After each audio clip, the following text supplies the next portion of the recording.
شاداب جعفری صاحب کو جو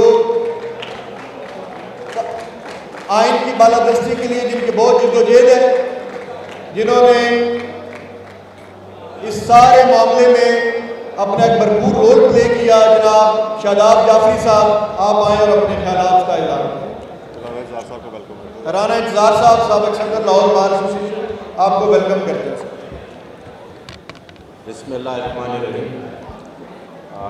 میں لاہور ہائی کورٹ بار اور خاص طور پہ جو ہمارے دوست باہر سے آئے ہیں دوسرے شہروں سے، میں آپ کا بڑا مشکور ہوں اور آپ کی کمٹمنٹ کو ہم سلیوٹ کرتے ہیں، کیونکہ اس وقت جو دور گزر ہے پاکستان کے اوپر، جہاں آئین ہے لیکن آئین نہیں ہے، اس سے بہتر تو میں کہتا ہوں ماشاء اللہ میں کہا کہ بند تو کر دیتے تھے آئین، یہ تو اس سے ورسٹ ایگزامپل قائم کر رہے ہیں.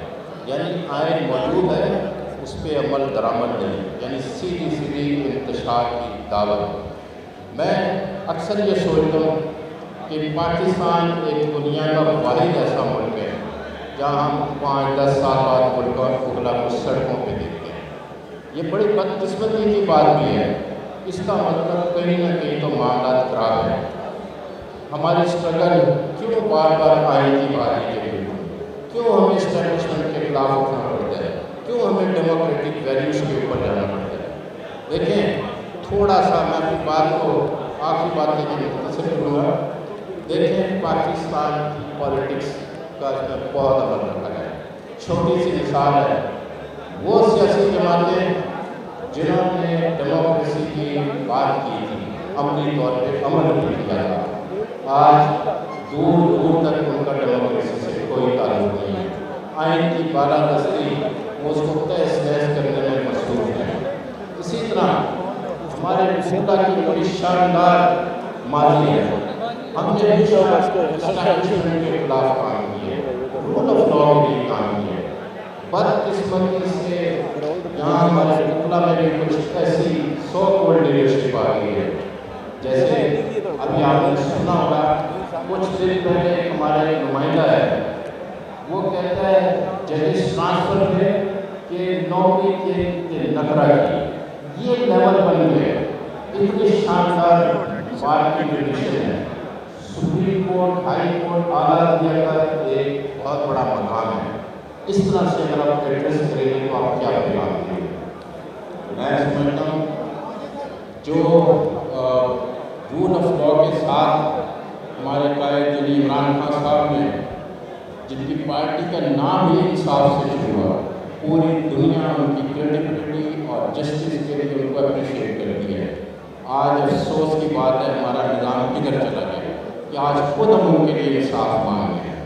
وہ شخصیت جس نے کچھ بھی نہ ہوتے ہوئے اس ملک کو بہت کچھ دیا. میں سیدھی سی بات کہتا ہوں، اگر ہمارے بار کونسل بار ایسوسیشن تھوڑا سا کہیں نہ کہیں کمی ہم سے بھی ہوئی ہے. جب جسٹس فائد ایسا مصروف تھا، ایک نشان کے اوپر رات کو 4 بجے رات 10 بجے تک وہ کھول کر رہا تھا، اس کو پوچھا نہیں گیا. اس کے بعد 9 مئی کے بعد جو لوگوں کے ساتھ ہوا سلوک، اس طرح سے آواز نہیں اٹھائی گئی. یہ ساری کی ساری چیزیں وہ تھیں جو 27ویں ترمیم کی صورت میں تھی، کیونکہ ان کو اسپیس ملی. میں آخری میں راہب بریلی صاحب کا بہت زیادہ مشہور ہوں، ہمارے وائس چیئرمین صاحب کا بار کونسل سے. آپ کی اس لیے میں بات کر رہا ہوں کہ جب کرائسس ٹائم تھا، آپ چونکہ پی ٹی آئی کے نہیں ہیں، آپ عمران خان کے فوراً ہیں، آپ نے ہمیشہ سپورٹ اس بات کو کہ رول آف لاء کی بات ہوگی. ہر انسان کا فنڈامنٹل رائٹس ہیں، میں اس کے ساتھ ہوں بطور وائس چیئرمین بھی. اور آج تک بریلی صاحب ہمیں زبردست سپورٹ ہے. میں اسد عبد بٹ صاحب کا بڑا مشہور ہوں، ہمارے ممبران بار کونسل شہزاد کاکڑ صاحب، عبید بھٹی صاحب، ان لوگوں کی بڑی میں قدر کرتا ہوں کیونکہ آپ نے اپنے فورم پہ آواز اٹھائی ہے. میں سندھ میں سی جمالی صاحب سے ریکویسٹ کروں گا، دیکھیں ہم نے کرپٹ لوگوں کو اگر نکالنا ہے تو ہمیں دیکھنا ہوگا کہ ہمارے پولیٹیکل لیڈرشپ کدھر جا رہی ہے. سندھ کی لیڈرشپ آپ کے سامنے ہے. جب بات ہوتی ہے تو وہ کہتے ہیں کہ نہیں پولیٹیسائز ہو جائے گا. پولیٹیسائز نہیں ہوگا. حق بات جو صحیح ہے وہ کہنی چاہیے.